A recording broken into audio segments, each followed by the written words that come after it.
Hi, everybody. Well, here we are with another Amtrak story, or at least another Amtrak experience.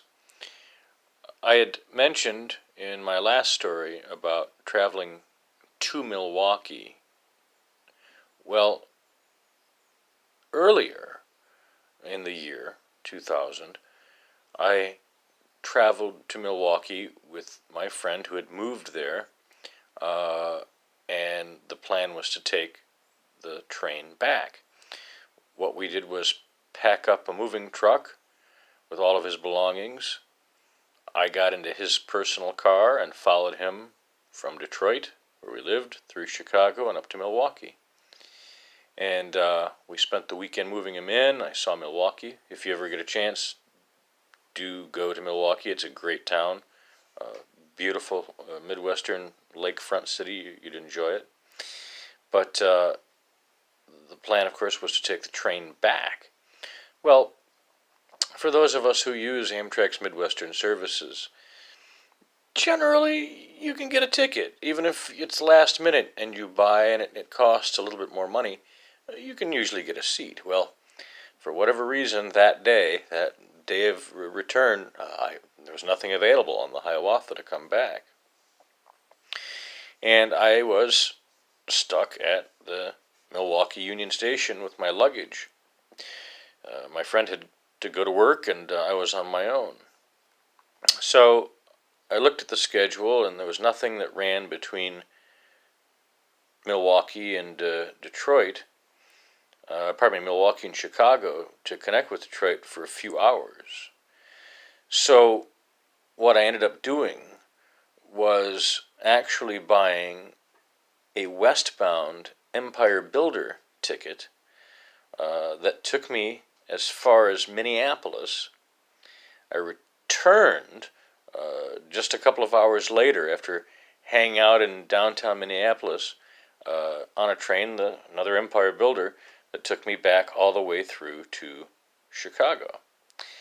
Then, because nothing was available to Detroit, I had to take the Lakeshore Limited out of Chicago to Toledo to connect with an Amtrak bus that ran up to Detroit. So I kind of had to literally backtrack.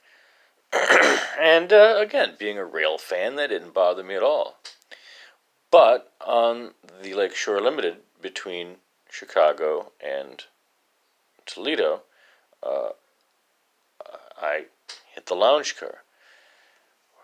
Gotta be personable, of course, right? You can't just sit in a seat for, several hours. So I went back and I got a drink and was reading a magazine, and the car started to fill up, and this guy with a guitar walked in. He looked around and he said, "Hey," he says, "would anyone mind a little entertainment while we roll along?" And no one was bothered.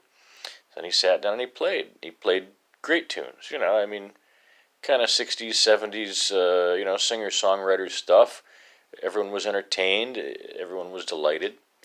And everyone in the car got along. Well, during the trip, a guy sat across from me. A little older than me, not much.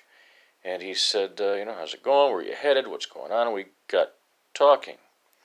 And a few beers in, several hours to go before Toledo when I got off, I said to him, "Hey," I said, "by any chance," I said, "you shoot whiskey?" I was feeling generous. Thought I'd buy the guy a shot of Jack Daniels or something. He says, "Only when I want to go to jail." And I says, "Is that right?" He says, "Yeah." He says, "I don't have a good history with whiskey, let alone whiskey and trains." And I says, "Is that right?"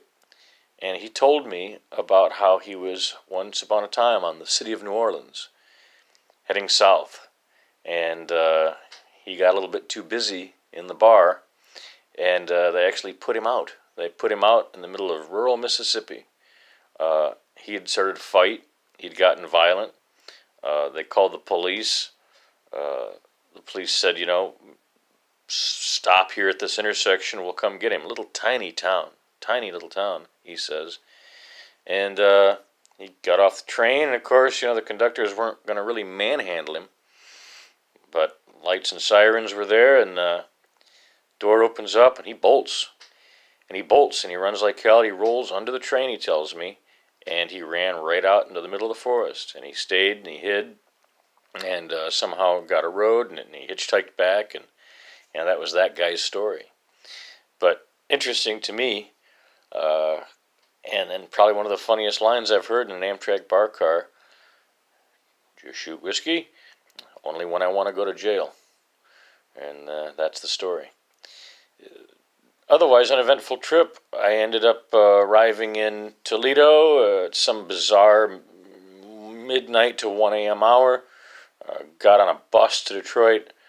Arrived at 6:45 in the morning. Immediately went home. Immediately showered. Got dressed and went right to work at 9 a.m. But you do those things when you're traveling and when you want to have a little bit of fun. Well, there's another Amtrak story. If you like it, I guess hit the like button, right? All right. Again, I didn't promise excitement, just experiences. Talk to you soon.